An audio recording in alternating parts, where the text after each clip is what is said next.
നമസ്കാരം, എന്തുണ്ട് വിശേഷം? എല്ലാവരും സുഖം തന്നെയല്ലേ? എവിടെ വരെയായി ക്രിസ്മസിന്റെ ഒരുക്കങ്ങളൊക്കെ? ഒരുപാട് പേര് നോമ്പിലാണെന്ന് പറഞ്ഞ എൻ്റെ അടുത്ത്, അതുകൊണ്ടാണ് ഒരുപാട് റെസിപ്പീസ് ട്രൈ ചെയ്തിട്ടില്ല എന്ന് ഞാൻ അറിഞ്ഞായിരുന്നു. അത് സാരമില്ല, അപ്പോൾ നോമ്പൊക്കെ കഴിഞ്ഞിട്ട് എല്ലാം ട്രൈ ചെയ്ത് നോക്കാൻ മറക്കരുത് കേട്ടോ. നമ്മളിന്ന് ചെയ്യാൻ പോകുന്നത് ക്രിസ്മസ് സ്പെഷ്യൽ ആയിട്ടുള്ള ഒരു റെസിപ്പിയാണ് കപ്പ ബിരിയാണി. അപ്പോൾ നിങ്ങൾ ഒരുപാട് പേര് എൻ്റെ അടുത്ത് റിക്വസ്റ്റ് ചെയ്തിട്ടുണ്ടായിരുന്നു. ഒരുപാട് നാളുകളായി ചേച്ചി കപ്പ ബിരിയാണി ഉണ്ടാക്കുക എന്ന് പറഞ്ഞുകൊണ്ടിരിക്കുന്നുണ്ടായിരുന്നു. അപ്പോൾ ഞാൻ ഒരു ക്രിസ്മസ് ആവട്ടെ എന്ന് പറഞ്ഞിരിക്കുകയായിരുന്നു. ക്രിസ്മസ് ആയി, അപ്പോൾ ഞാൻ വാക്ക് ഞാൻ തെറ്റിക്കുന്നില്ല. അപ്പോൾ ഞാൻ കപ്പ ബിരിയാണി ഉണ്ടാക്കിയിട്ട് ലാസ്റ്റ് മിനിറ്റ് വരെ വെയിറ്റ് ചെയ്തിരിക്കുകയായിരുന്നു ജാൻ വരാൻ വേണ്ടിയിട്ട്. ജാന് കൊടുത്ത് കുഴപ്പമില്ല, നന്നായി എന്ന് പറഞ്ഞപ്പോഴാണ് എനിക്ക് സമാധാനമായത്. നിങ്ങൾക്ക് പിന്നെ അങ്ങനത്തെ ഒരു പ്രശ്നം വരുന്നില്ലല്ലോ. അപ്പോൾ എല്ലാവരും ഉണ്ടാക്കിയതിന് ശേഷം എൻ്റെ അടുത്ത് അഭിപ്രായം പറയാൻ മറക്കരുത്. ഒട്ടും വൈകാണ്ട് നമുക്ക് എങ്ങനെയാണ് കപ്പ ബിരിയാണി തയ്യാറാക്കാം എന്ന് നോക്കിയിട്ട് വരാം. അപ്പോൾ നമുക്ക് കപ്പ ബിരിയാണി ഉണ്ടാക്കാൻ തുടങ്ങാം. അതിനുവേണ്ടി ഞാൻ ആദ്യം ഇവിടെ എടുത്തിരിക്കുന്നത് ബീഫാണ്. ഇത് 1 കിലോ ബീഫാണ് കേട്ടോ. എല്ലോട് കൂടിയുള്ള ബീഫാണ് ഞാൻ വാങ്ങിച്ചിരിക്കുന്നത്. അത് മീഡിയം പീസായിട്ട് മുറിച്ചത്, അല്ലെങ്കിൽ ചെറുതോ മീഡിയോ ആക്കാം. ഈ റെസിപ്പിക്ക് നമുക്ക് എല്ലോട് കൂടിയുള്ള ബീഫാണ് വേണ്ടത്. നന്നായി കഴുകി ഡ്രെയിൻ ചെയ്ത് വെച്ചിരിക്കുന്ന ബീഫാണിത്. ഇത് നമുക്ക് മാരിനേറ്റ് ചെയ്ത് വെക്കണം. ഒരു അരമണിക്കൂറെങ്കിലും മിനിമം നമുക്ക് മാരിനേറ്റ് ചെയ്ത് വെക്കണം ബീഫ്. അതിന് വേണ്ടിയിട്ട് നമുക്കൊരു പാത്രത്തിലോട്ട് അതിന്റെ മസാലകളൊക്കെ ചേർത്ത് കൊടുക്കാം. ആദ്യം തന്നെ നമുക്ക് പാത്രത്തിലോട്ട് 1 ടേബിൾ സ്പൂൺ ഇഞ്ചി വെളുത്തുള്ളി പേസ്റ്റ് ചേർത്ത് കൊടുക്കാം. പിന്നെ ഞാൻ ഇതിലോട്ട് 1/2 ടീസ്പൂൺ മഞ്ഞൾപ്പൊടി ചേർത്ത് കൊടുത്തിട്ടുണ്ട്. 1 ടീസ്പൂൺ നല്ല മുളക് പൊടി, 1/2 ടീസ്പൂൺ കാശ്മീരി മുളക് പൊടി, പിന്നെ 1 ടീസ്പൂൺ മല്ലിപ്പൊടി, പിന്നെ 2 ടീസ്പൂൺ വിനീഗർ. പലരും ചോദിക്കാറുണ്ട് വിനീഗറിന് പകരമായിട്ട് ചെറുനാരങ്ങ നീര് ഒഴിച്ചാൽ മതിയോന്ന്. ചില റെസിപ്പികളിൽ വിനീഗർ ആണ് അതിൻ്റെ കൂടുതൽ ടേസ്റ്റ്. നിങ്ങൾക്ക് ഇപ്പോൾ താല്പര്യം ഇല്ലെങ്കിൽ ചെറുനാരങ്ങ നീര് ഒഴിച്ചോളൂ. ഓക്കെ, അപ്പോൾ 2 ടീസ്പൂൺ വൈറ്റ് വിനീഗർ ഞാൻ ഒഴിച്ചു കൊടുത്തിട്ടുണ്ട്. നമുക്ക് ഇനി ആവശ്യത്തിന് ഉപ്പ് ചേർത്ത് കൊടുക്കണം. 2 കറിവേപ്പില ഇട്ട് കൊടുത്തിട്ടുണ്ട്. അല്പം വെളിച്ചെണ്ണ ഒഴിച്ചു കൊടുക്കാം. 1 ടീസ്പൂണൊക്കെ വെളിച്ചെണ്ണ ഒഴിച്ചു കൊടുത്താൽ മതിയാവും. ആദ്യം തന്നെ ഇതെല്ലാം കൂടി അങ്ങ് ഞരടുക. അപ്പോൾ ഇതിൻ്റെ രുചി ഒന്ന് നോക്കുക, അതായത് ഉപ്പും പുളിയൊക്കെ കറക്റ്റ് ആണോ എന്നുള്ള കാര്യം. കാരണം ബീഫ് ഇട്ട് കഴിഞ്ഞാൽ നമുക്ക് നോക്കാൻ പറ്റില്ലല്ലോ. പിന്നെ ബീഫ് കഴിക്കുന്ന ആൾക്കാർക്ക് പിന്നെ വെന്ത് കഴിഞ്ഞാലും നമുക്ക് ടേസ്റ്റ് ചെയ്യാവുന്നതേ ഉള്ളൂ. ബീഫ് ഇട്ടതിന് ശേഷം അങ്ങ് മാരിനേറ്റ് ചെയ്ത് കൊടുക്കാം. ഇനി നമ്മൾ വീണ്ടും മുളക് പൊടിയൊക്കെ ഇടുന്നുണ്ട്. ഇത് ജസ്റ്റ് ഒന്ന് കോട്ട് ചെയ്യാൻ വേണ്ടി മാത്രമാണ് കുറച്ച് ഇട്ട് കൊടുത്തിരിക്കുന്നത് കേട്ടോ. അപ്പോൾ ഇതിൽ എരിവ് കുറവാന്ന് തോന്നിയിട്ട് നിങ്ങൾ ടെൻഷൻ അടിക്കേണ്ട ആവശ്യമൊന്നുമില്ല. കാരണം വീണ്ടും നമ്മൾ സവാള ഇട്ടിട്ട് നമ്മൾക്ക് മുളക് പൊടി മഞ്ഞൾപ്പൊടി ഒക്കെ ഇട്ട് കൊടുക്കുന്നുണ്ട് വേറെ. അപ്പോൾ ഇതിലോട്ട് നമുക്ക് കഴുകി വെച്ചിരിക്കുന്ന ഒട്ടും വെള്ളമില്ലാത്ത ബീഫിൻ്റെ പീസസ് ഇട്ടിട്ട് അങ്ങ് മാരിനേറ്റ് ചെയ്ത് കൊടുക്കാം. ഇതൊരു അരമണിക്കൂറെങ്കിലും മാരിനേറ്റ് ചെയ്ത് വെച്ച് കഴിഞ്ഞാൽ നല്ലതാണ്. നിങ്ങളുടെ ഇഷ്ടത്തിനനുസരിച്ച് സ്പൈസ് ലെവൽ അഡ്ജസ്റ്റ് ചെയ്യാൻ പ്രത്യേകിച്ച് മറക്കരുത്. അപ്പോൾ ഇത് മതി, എല്ലായിടത്തേക്കും ആയിട്ടുണ്ട്. ഫ്രിഡ്ജിൽ വെക്കണമെങ്കിൽ ഫ്രിഡ്ജിൽ വെക്കാം, അല്ലെങ്കിൽ പുറത്ത് വെച്ചാലും മതിയാവും. അതിനുശേഷം നമുക്കിത് നന്നായിട്ട് അങ്ങ് വേവിച്ചെടുക്കണം. അപ്പം ഞാൻ ബീഫ് മാരിനേറ്റ് ചെയ്ത് വെച്ചിട്ടുണ്ട് കേട്ടോ. ഇനി നമുക്ക് വേണ്ടത് കപ്പയാണ്. അതിനുവേണ്ടി ഞാനിവിടെ 1 കിലോ കപ്പയാണ് എടുത്തിരിക്കുന്നത്. അതിൻ്റെ തൊലിയൊക്കെ കളഞ്ഞ് മീഡിയം സൈസ് പീസസായി കഴുകി വെച്ചിരിക്കുന്ന കപ്പയാണിത്. ഇതിപ്പോൾ എത്ര വലിപ്പത്തിൽ ആയാലും കുഴപ്പമില്ല, കാരണം എന്തായാലും നമ്മൾ വെന്ത് കഴിഞ്ഞ് കഴിഞ്ഞാൽ മാഷ് ചെയ്ത് കൊടുക്കേണ്ടതാണ്. അപ്പോൾ ഏത് സൈസിൽ മുറിച്ച് കഴിഞ്ഞാലും പ്രശ്നമൊന്നുമില്ല. നമുക്കിനി കപ്പ വേവിക്കണം. അപ്പോൾ കപ്പ വേവിക്കാൻ വേണ്ടിയിട്ട് ഞാനൊരു കടായിൽ 1/4 ഭാഗം വെള്ളം എടുത്തിട്ടുണ്ട്. കൂടുതൽ വെള്ളം വെക്കണം, എന്നാലാണ് കപ്പയിലുള്ള സ്റ്റാർച്ചൊക്കെ നന്നായിട്ട് അങ്ങ് പോവുള്ളൂ. കപ്പ ക്ലീൻ ചെയ്യുന്നതും കപ്പ കട്ട് ചെയ്യുന്നതൊക്കെ ഞാൻ പാൽക്കപ്പ വീഡിയോയിൽ കാണിച്ചിട്ടുണ്ട്. അപ്പോൾ സംശയമുള്ളവർ പാൽക്കപ്പ വീഡിയോ കാണും കേട്ടോ. പിന്നെ വീണ്ടും ഞാനിവിടെ റിപ്പീറ്റ് ചെയ്യുന്നില്ല. അപ്പോൾ നന്നായി തിളക്കട്ടെ വെള്ളം തിളച്ചതിന് ശേഷം മാത്രം നമ്മൾ കഴുകി വാരി വെച്ചിരിക്കുന്ന കപ്പ കഷ്ണങ്ങൾ ഇട്ട് കൊടുക്കുക. വെള്ളം നന്നായി തിളച്ചു തുടങ്ങിയിട്ടുണ്ട് കേട്ടോ. അതിലോട്ട് കഴുകി വാരി വെച്ചിരിക്കുന്ന കപ്പയുടെ പീസസ് ഇട്ട് കൊടുക്കുക. ഇതൊരു പാതി വേവാകുമ്പോൾ നമുക്കങ്ങ് ഈ വെള്ളം ഊറ്റിക്കളയണം. അതിനുശേഷം വീണ്ടും വേറെ വെള്ളത്തിൽ വേണം വേവിച്ചെടുക്കാൻ. ഇതിന്റെ കട്ട് കളയാന്ന് പറയും നമ്മൾ. അതല്ലെങ്കിൽ ചിലൊരു കനപ്പിരസം ഉണ്ടാവും, പിന്നെ വയറിനും ഇത് കഴിച്ചു കഴിഞ്ഞാൽ ഒരു സുഖം ഉണ്ടാവില്ല. അപ്പൊ അതിന് വേണ്ടിയിട്ടാണ് നമ്മൾ വെള്ളം ഊറ്റിക്കളയാൻ പറയുന്നത് കേട്ടോ. ഇത് ഹൈ ഫ്ലെയിമിൽ വെച്ചിട്ട് തന്നെ വേവിച്ചാൽ മതി കേട്ടോ. കപ്പ പകുതി വെന്തിട്ടുണ്ട് കേട്ടോ. ഈ വെള്ളം ഞാൻ ഊറ്റിക്കളയാൻ പോവാണേ. വീണ്ടും നമുക്ക് വേറെ വെള്ളത്തിൽ വേണം ഇത് വേവിച്ചെടുക്കാൻ. അപ്പോൾ ഇത് ഊറ്റിക്കളഞ്ഞതിന് ശേഷം കൊണ്ടുവരാം. നിർബന്ധമൊന്നുമില്ല കേട്ടോ അങ്ങനെ ചെയ്യുന്നത്, പക്ഷെ ഞാൻ അങ്ങനെയാണ് പ്രിഫർ ചെയ്യുന്നത്. അപ്പോൾ ഇതിലേക്ക് വെള്ളം ഒഴിച്ചു കൊടുക്കാൻ പോകണം ഞാൻ വീണ്ടും.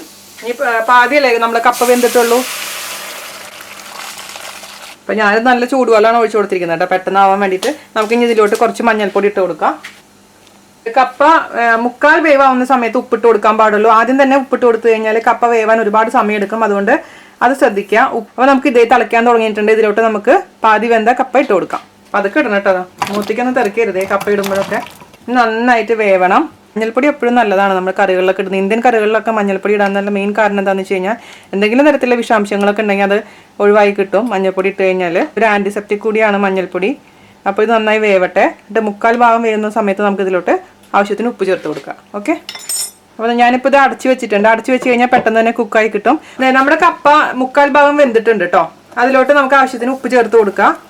ഉപ്പ് നമുക്ക് പിന്നെ ബിരിയാണിയിൽ വേറെ ഇടേണ്ടതാണ്. അപ്പോൾ ഇതിൽ നോക്കിയിട്ട് ചേർത്ത് കൊടുത്താൽ മതി. ഒരുപാട് ഉപ്പ് വേണ്ട. ഇനി ഒരു 1/4 ഭാഗം കൂടെ വെന്ത് കഴിഞ്ഞാൽ നമുക്ക് കപ്പ അങ്ങ് ഊറ്റി മാറ്റി വെക്കാം. ഇതിൽ ഒരു ഗുണം എന്താണെന്ന് വെച്ച് കഴിഞ്ഞാൽ കപ്പ ഓവറായി വെന്ത് കഴിഞ്ഞാലും ടെൻഷൻ്റെ ആവശ്യമൊന്നുമില്ല. കാരണം കപ്പ എന്തായാലും നമുക്ക് ഉടച്ചെടുക്കേണ്ടതാണ്. അപ്പോൾ ഇത് ഒരു 1/4 ഭാഗം കൂടെ വെന്ത് കഴിഞ്ഞാൽ നമുക്കിതങ്ങ് ഊറ്റി വെക്കാം. ഇപ്പം നമ്മുടെ ഉപ്പിട്ടതിന് ശേഷം കപ്പ നോക്കാം. കപ്പയുടെ ഒരു പീസ് എടുത്ത് നോക്കുക വെന്തിട്ടുണ്ടോയെന്ന്. നന്നായി വെന്തിട്ടുണ്ട് കേട്ടോ. അത് മതി. അപ്പോൾ നമുക്കിനി ഇതിൽ വെള്ളം ഊറ്റിക്കളയാം. അതിന് ശേഷം ഞാൻ കൊണ്ടുവരാം. ഇതിൽ വെള്ളം കംപ്ലീറ്റ് ഊറ്റിക്കളഞ്ഞിട്ട് ഇത് നന്നായിട്ടൊന്ന് മാഷ് ചെയ്ത് വെക്കുക. വേണമെങ്കിൽ നിങ്ങൾക്ക് ഇപ്പോൾ നിങ്ങളത് ഓരോരുത്തർ ഇഷ്ടം അനുസരിച്ചിട്ടോ. അപ്പോൾ ചില ആൾക്കാർക്ക് ചെറുതായിട്ട് കടിക്കാൻ താല്പര്യം ഉണ്ടാവും ഈ കഷ്ണങ്ങളൊക്കെ കപ്പയുടെ. അപ്പോൾ അതിനനുസരിച്ച് എത്ര ഉടയ്ക്കണമെന്ന് വെച്ചാൽ അത് തീരുമാനിക്കാം. അപ്പോൾ അതിനനുസരിച്ച് ഉടച്ചങ്ങ് മാറ്റി വയ്ക്കാം. ഞാനിപ്പോൾ തീ ഓഫ് ചെയ്തിട്ടുണ്ട് കേട്ടോ. നമ്മുടെ കപ്പ ഞാൻ ഉടച്ചിട്ടുണ്ട്. നമുക്കിനി മാറ്റി വെക്കാം. അരമണിക്കൂർ ബീഫ് മാരിനേറ്റ് ചെയ്ത് വെച്ചിട്ടുണ്ടായിരുന്നു. ഇത് നമുക്കിനി കുക്ക് ചെയ്തെടുക്കണം. അതിന് വേണ്ടി ഞാൻ കുക്കറിലോട്ട് ബീഫിൻ്റെ പീസസ് ഇട്ട് കൊടുത്തിട്ടുണ്ട്. ഇതിലിപ്പോൾ വെള്ളം ഒഴിക്കേണ്ട ആവശ്യമില്ല. കാരണം ബീഫിൽ നിന്ന് തന്നെ ഒരുപാട് വെള്ളം ഇറങ്ങി വന്നോളും. അപ്പോൾ ബീഫിൻ്റെ വെള്ളത്തിൽ കുക്ക് ചെയ്യുന്നതാണ് ഏറ്റവും നല്ലത് ടേസ്റ്റ് വൈസ് നോക്കുകയാണെങ്കിൽ. പിന്നെ സംശയം ഉണ്ടെങ്കിൽ മാത്രം നിങ്ങൾക്ക് അല്പം വെള്ളം ഒഴിച്ച് കൊടുത്താൽ മതി. ഞാനിപ്പോൾ തൽക്കാലം ഇതിൽ വെള്ളം ഒഴിക്കുന്നില്ല. ഇത് അടച്ചു വെച്ചിട്ട് എനിക്കിപ്പോൾ ഒരു വിസിലുകൊണ്ട് തന്നെ നന്നായി അങ്ങ് ബീഫ് വേവും. പ്രത്യേകിച്ച് ഇവിടെ കിട്ടുന്ന ബീഫ് ഞാൻ ഇന്ത്യൻ ബീഫാണ് വാങ്ങിച്ചിരിക്കുന്നത്. ഭയങ്കര ടെൻഡർ ആയിട്ടുള്ള ബീഫാണ്. മീഡിയം ഫ്ലെയിമിലിട്ട് കഴിഞ്ഞാൽ ഒരു വിസിലുകൊണ്ട് എൻ്റെ ബീഫ് വെന്ത് കിട്ടാറുണ്ട്. അപ്പോൾ നിങ്ങളുടെ കയ്യിലുള്ള ബീഫിനനുസരിച്ച് കുക്കറിലുള്ള വിസിൽ തീരുമാനിക്കാൻ മറക്കരുത് കേട്ടോ. അപ്പോൾ മീഡിയം ഫ്ലെയിമിലിട്ടതിന് ശേഷം ഞാൻ ഒരു വിസിൽ. അപ്പോൾ ബീഫ് വേവാൻ വേണ്ടി അപ്പുറത്തെ അടുപ്പിലോട്ട് മാറ്റി വെക്കാം നമുക്ക്. ആ സമയം കൊണ്ട് നമുക്ക് മസാലകളൊക്കെ റെഡിയാക്കണം. കടായി വെക്കുക. കുറച്ച് വലിയ വൈഡായിട്ടുള്ള കടായി ആണെങ്കിൽ നല്ലതാണ്. അതിലേക്കൊരു 2 മുതൽ 3 ടേബിൾ സ്പൂൺ വരെ വെളിച്ചെണ്ണ ഒഴിച്ച് കൊടുക്കുക. അതിലോട്ട് നമുക്ക് കുറച്ച് കറിവേപ്പില കഴുകിയത് ഇട്ട് കൊടുക്കുക. ഇനി ഇട്ട് കൊടുക്കേണ്ടത് ഒരു 3 വലിയ സവാള നീളത്തിൽ അരിഞ്ഞിട്ടുള്ളതാണ്. അതുപോലെ തന്നെ 1 ടേബിൾ സ്പൂൺ ഇഞ്ചി ചതച്ചത്, 1 ടേബിൾ സ്പൂൺ വെളുത്തുള്ളി നന്നായി ചോപ്പ് ചെയ്തത് ഇട്ട് കൊടുത്തിട്ടുണ്ട്. നന്നായി അങ്ങ് ഇളക്കി കൊടുക്കുക. ഒരല്പം ഉപ്പിട്ട് കൊടുക്കുക. കാരണം നമ്മൾ കപ്പയിൽ ഉപ്പിട്ടിട്ടുണ്ട്, ബീഫിൽ ഉപ്പിട്ടിട്ടുണ്ട്. അപ്പോൾ ഇതിൽ ഉപ്പിടുമ്പോൾ പ്രത്യേകിച്ച് ശ്രദ്ധിക്കുക. അല്പം മാത്രം ഉപ്പിടുക. പിന്നെ വേണമെന്നുണ്ടെങ്കിൽ ഉപ്പിട്ട് കൊടുക്കാം. ഉപ്പിട്ട് കഴിഞ്ഞാൽ സവാള പെട്ടെന്ന് തന്നെ അങ്ങ് വാടി കിട്ടും. ഇതൊരു നല്ലൊരു ബ്രൗൺ ഷെയ്ഡ് വരണം നമ്മുടെ സവാള. അപ്പോഴാണ് ടേസ്റ്റ് ഉണ്ടാവുക. എൻ്റെ അടുത്ത് ചെറിയുള്ളി ഇല്ല. ഒരാഴ്ചയായിട്ട് എനിക്ക് ചെറിയുള്ളി കിട്ടണേ ഇല്ല. ചെറിയുള്ളി എന്ന് പറഞ്ഞിട്ട് ഞാൻ പറയാറില്ലേ, മാർക്കറ്റിൽ നിന്ന് കിട്ടുന്നത് ചെറിയ സവാളയാണ്. അതുകൊണ്ട് എനിക്ക് ഇടാൻ പറ്റിയില്ല. ഇതിൽ ശരിക്കും പറഞ്ഞു കഴിഞ്ഞാൽ 2 സവാളയും ഒരു 15 ചെറിയുള്ളി ഇടുകയാണെങ്കിൽ ഇതിനേക്കാളും ടേസ്റ്റ് കിട്ടും. അപ്പോൾ നിങ്ങളുടെ ചെറിയുള്ളി ഉണ്ട് എന്നുണ്ടെങ്കിൽ ഒരു 15 ഒക്കെ ചെറിയുള്ളി ഇട്ടോളൂ കേട്ടോ. ഇപ്പോഴും ടേസ്റ്റിന് കുറവുണ്ടായിട്ടില്ല. എന്നാലും ചെറിയുള്ളി ഇടുമ്പോൾ ഒരു പ്രത്യേക ടേസ്റ്റ് വരും നമ്മുടെ ബിരിയാണിക്ക്. അപ്പോൾ ഇതിലോട്ട് നമുക്ക് പച്ചമുളക് ഇട്ട് കൊടുക്കാം. ഒരു 4 പച്ചമുളക് ചെറുതായി അരിഞ്ഞത് ഇട്ട് കൊടുത്തിട്ടുണ്ട്. ഇത് എളുപ്പമാണേ. ബിരിയാണിന്ന് പേരുള്ളൂ. നമ്മൾ സാധാരണ ഉണ്ടാക്കുന്ന പോലെയൊക്കെ തന്നെയാണ് സംഭവം. പിന്നെ അതൊരു നിങ്ങളുടെ റിക്വസ്റ്റ് പരിഗണിക്കാതിരിക്കാൻ എനിക്ക് പറ്റില്ലല്ലോ. ക്രിസ്മസ് സ്പെഷ്യലായിട്ട് വിനു ചേച്ചി എന്തായാലും കപ്പ ബിരിയാണി ഇട്ടെന്നൊക്കെ പറഞ്ഞിട്ട് എനിക്ക് ഒരുപാട് റിക്വസ്റ്റ് ഉണ്ടായിരുന്നു. എല്ലാവരുടെ റിക്വസ്റ്റ് എനിക്ക് പരിഗണിക്കണ്ടേ. ചിലതെനിക്ക് പരിഗണിക്കാൻ പറ്റാറില്ല കേട്ടോ. അത് വേറെ കാര്യം. എന്നാലും ഒരുപാട് പേര് റിക്വസ്റ്റ് ചെയ്യുമ്പോൾ ഞാൻ പരിഗണിക്കും. ഇതൊരു ബ്രൗൺ ഷെയ്ഡ് ആവുന്ന വരെ അങ്ങ് വഴറ്റി കൊടുക്കാം കേട്ടോ. സവാളയുടെ കളറൊക്കെ മാറി തുടങ്ങിയിട്ടുണ്ട്. അപ്പോൾ സവാള ശരിക്കും ഈ ഒരു കളർ വരണം. ഒരു ബ്രൗൺ ഷെയ്ഡ് വന്നാൽ മാത്രമാണ് നമ്മൾ ആ ഉദ്ദേശിക്കുന്ന ടേസ്റ്റ് കിട്ടുള്ളൂ. സവാള അധികം വഴറ്റാണ്ട് ഒരു ട്രാൻസ്പെറൻ്റ് ഒക്കെ ആയിട്ടിരിക്കുന്ന സമയത്ത് തന്നെ മസാല പൗഡർ ഇട്ട് കഴിഞ്ഞാൽ ആ പെർഫെക്റ്റ് ടേസ്റ്റ് വരില്ല. അതുകൊണ്ടാണ് ഇച്ചിരി ക്ഷമ വേണം. ഇച്ചിരി സമയം എടുത്തിട്ട് വേണം സവാള വഴറ്റി ഈ ഒരു കളർ വരുത്താൻ. കുറച്ചും കൂടെ നന്നായിരിക്കും. സവാളയ്ക്ക് ഈ ബ്രൗൺ കളർ മതി കേട്ടോ. ഇനി നമുക്ക് തീ കുറയ്ക്കാം. തീ കുറച്ചതിന് ശേഷം അതിലേക്കുള്ള ആവശ്യമുള്ള പൊടികളൊക്കെ നമുക്ക് ചേർത്ത് കൊടുക്കാം. വിസിലും വന്നിട്ടുണ്ട്. ഞാൻ ഓഫ് ചെയ്തിടുകയാണ്. എന്നിട്ട് ഇതിലത്തെ പ്രഷർ കംപ്ലീറ്റ് പോയതിന് ശേഷം നമുക്ക് ഓപ്പൺ ചെയ്ത് നോക്കാം. ആ സമയം കൊണ്ട് നമുക്ക് മസാല റെഡിയാക്കാം. നമുക്കിനി ഇതിലോട്ട് 1 ടീസ്പൂൺ നല്ല മുളക് പൊടി ചേർത്ത് കൊടുത്തിട്ടുണ്ട്. അതുപോലെ തന്നെ 1/2 ടീസ്പൂൺ കാശ്മീരി മുളക് പൊടി. അപ്പോൾ ഞാൻ പറഞ്ഞില്ല, സ്പൈസ് ലെവൽ നിങ്ങളുടെ ഇഷ്ടത്തിനനുസരിച്ച് അഡ്ജസ്റ്റ് ചെയ്യാൻ മറക്കരുത്. 1/2 മുതൽ 3/4 ടീസ്പൂൺ വരെ ഗരം മസാല ചേർത്ത് കൊടുത്തിട്ടുണ്ട്. ഇത്ര മതി പൊടികൾ. ഇതെല്ലാം കൂടി അങ്ങ് വഴറ്റി കൊടുക്കുക. ഇതിൻ്റെ പച്ചമണം മാറുന്ന വരെ വഴറ്റി കൊടുക്കണം. ഇപ്പോൾ ചെറിയ തീയിലാണ് ഞാൻ വെച്ചിരിക്കുന്നത്. ഹൈ ഫ്ലെയിമിൽ വെച്ചിട്ട് പൊടികൾ ഒരിക്കലും വഴറ്റാൻ പാടില്ല, കരിഞ്ഞു പോകും. മല്ലിപ്പൊടി ഇനി വേണ്ട. ഓൾറെഡി നമ്മൾ മാരിനേറ്റ് ചെയ്ത് വെച്ചിരിക്കുമ്പോൾ മല്ലിപ്പൊടി ഇട്ടിട്ടുണ്ട്. അത്രമാത്രം മതി. ഇനി ഒരു പൊടിയും കൂടെ ബാക്കിയുണ്ട്. അത് പെപ്പർ പൗഡറാണ്, കുരുമുളക് പൊടിയാണ്. അത് നമ്മൾ ലാസ്റ്റാണ് ആഡ് ചെയ്ത് കൊടുക്കേണ്ടത്. അപ്പം ഇതിൻ്റെ പച്ചമണം മാറുന്നവരെ അങ്ങ് വഴറ്റി കൊടുക്കുക. അതിന് ശേഷം മാറ്റി വയ്ക്കാം. ഇനി പറഞ്ഞാൽ വളരെ എളുപ്പമാണ് ഉണ്ടാക്കാൻ. ഈ ബിരിയാണി എന്ന് പറയുമ്പോൾ ഒരു പേടിയില്ലേ, ഇതെന്താ സംഭവം എന്നറിയാനുള്ളൊരു ആകാംക്ഷയായിരിക്കും എല്ലാവർക്കും. ഒരുപാട് പേര് ഉണ്ടാക്കി നോക്കിയിട്ടുണ്ടാവും. ഇതിനെ എല്ലും കപ്പ എന്നും പറയും. ഓരോ സ്ഥലങ്ങളിലും ഓരോ രീതിയിലാണ് ഇതിൻ്റെ പേര് അറിയപ്പെടുന്നത്. എനിക്ക് ആദ്യം സത്യം പറഞ്ഞാൽ അറിയില്ലായിരുന്നു കപ്പ ബിരിയാണി എന്ന് കേട്ടപ്പോൾ ബീഫ് ഇട്ടിട്ടുള്ള പരിപാടിയാണ്. പല ഫ്രണ്ട്സും ഈ ബീഫിന് പകരമായിട്ട് ചിക്കൻ ഇട്ടിട്ട് കപ്പ ബിരിയാണി ഉണ്ടാക്കിയിട്ട് നല്ലതെന്ന് പറഞ്ഞിട്ടുണ്ട്. നിങ്ങൾക്ക് താല്പര്യം ഉണ്ടെന്നുണ്ടെങ്കിൽ ബീഫ് കഴിക്കാത്തവർക്ക് ചിക്കൻ ഇട്ടിട്ട് നമുക്ക് സെയിം റെസിപ്പി തന്നെ ചെയ്യാം. ഇതിന് പച്ചമുളക് മാറിയിട്ടുണ്ട്, നമുക്കിത് മാറ്റി വെക്കാം. ഇനി ബീഫ് വെന്തതിന് ശേഷം ഇതിലോട്ട് അങ്ങ് ആഡ് ചെയ്ത് കൊടുക്കണം കേട്ടോ. അപ്പോൾ അടപ്പത്തുനിന്ന് മാറ്റി വെക്കട്ടെ, ഞാൻ വേറൊരു പാത്രത്തിലോട്ട് മാറ്റി വെക്കാൻ പോകുന്നു. കാരണം ഇതിൽ തന്നെ വെക്കുകയാണെങ്കിൽ ചിലപ്പോൾ ഇതിൻ്റെ ചൂട് കാരണം മസാലകളൊക്കെ കരിഞ്ഞു പോകാനുള്ള ചാൻസ് ഉണ്ട്. അപ്പോൾ പാത്രം മാറ്റി വെച്ചിട്ട് നമുക്ക് അവസാനം ഇതിലോട്ട് അങ്ങ് മിക്സ് ചെയ്ത് കൊടുക്കാം. ഓക്കെ, നമ്മുടെ ബീഫ് നന്നായി വെന്തിട്ടുണ്ട് കേട്ടോ. ഒരു വിസിൽ കഴിഞ്ഞ് ഞാൻ ഇതിൻ്റെ പ്രഷറൊക്കെ മാറിയതിന് ശേഷം കംപ്ലീറ്റ് മാറിയതിന് ശേഷമാണ് തുറന്നിരിക്കുന്നത്. നന്നായി വെന്തിട്ടുണ്ട്. നമുക്കിനി റെഡിയാക്കി വെച്ചിരിക്കുന്ന മസാലയുടെ കൂട്ടത്തിൽ കൂടെ ഇതങ്ങ് ചേർത്ത് കൊടുക്കാം.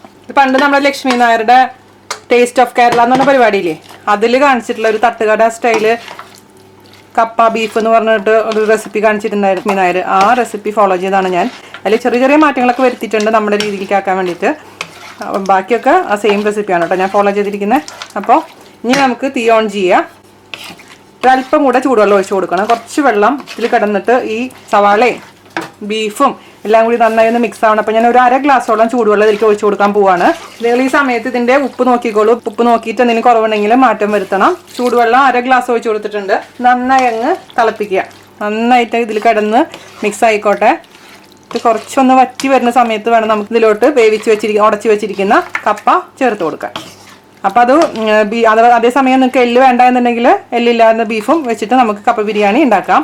ഞാൻ ആദ്യം ബ്ലോഗിലിട്ടിരുന്ന സമയത്ത് എല്ലില്ലാണ്ടാണ് ചെയ്തിട്ടുണ്ടായിരുന്നത്. പിന്നെ എൻ്റെ ഫ്രണ്ട്സും പിന്നെ മാമയൊക്കെയാണ് പറഞ്ഞത് ബീഫ് ഈ റെസിപ്പിയിൽ ബീഫിൻ്റെ എല്ലാണ് പ്രധാനം എന്നുള്ള കാര്യം എനിക്ക് അറിയില്ലായിരുന്നു സത്യം പറയുകയാണെങ്കിൽ. അപ്പോൾ അതിനുശേഷം ആ എല്ല് വെച്ച് ഉണ്ടാക്കി നോക്കിയപ്പോൾ ഞാനും പറഞ്ഞു ഇതാണ് ബെസ്റ്റ് എന്ന്. അങ്ങനെയാണ് ഞാനിപ്പോൾ എല്ല് വെച്ച് ചെയ്യുന്നത്. നന്നായിട്ട് അങ്ങ് തിളയ്ക്കാൻ തുടങ്ങിയിട്ടുണ്ട്. നമുക്ക് ഇനി ഇതിലോട്ട് വേവിച്ചിരിക്കുന്ന കപ്പ ചേർത്ത് കൊടുക്കാം കേട്ടോ. നന്നായിട്ട് മിക്സ് ചെയ്ത് കൊടുക്കുക. ഇതിൻ്റെ ഗ്രേവിയിലോട്ട് കപ്പ നന്നായിട്ട് മിക്സ് ആവണം. എന്നിട്ട് നന്നായിട്ട് കിടന്ന് വറ്റണം. ഗ്രേവിയൊക്കെ ഒന്ന് നന്നായിട്ടൊന്ന് വറ്റി സെമി മീഡിയം തിക്കാവുമ്പോഴാണ് നമുക്ക് മാറ്റേണ്ടത്. എൻ്റെ മോൻ വന്നിട്ട് പറയാം കാണാൻ നന്നായിട്ടുണ്ടെന്ന്. അപ്പോൾ അവൻ ബീഫ് കഴിക്കില്ല. അവന് ഞാൻ ചിക്കൻ വെച്ചിട്ട് നമ്മുടെ മോൻ ഉണ്ടാക്കി തരാം കേട്ടോ അമ്മ.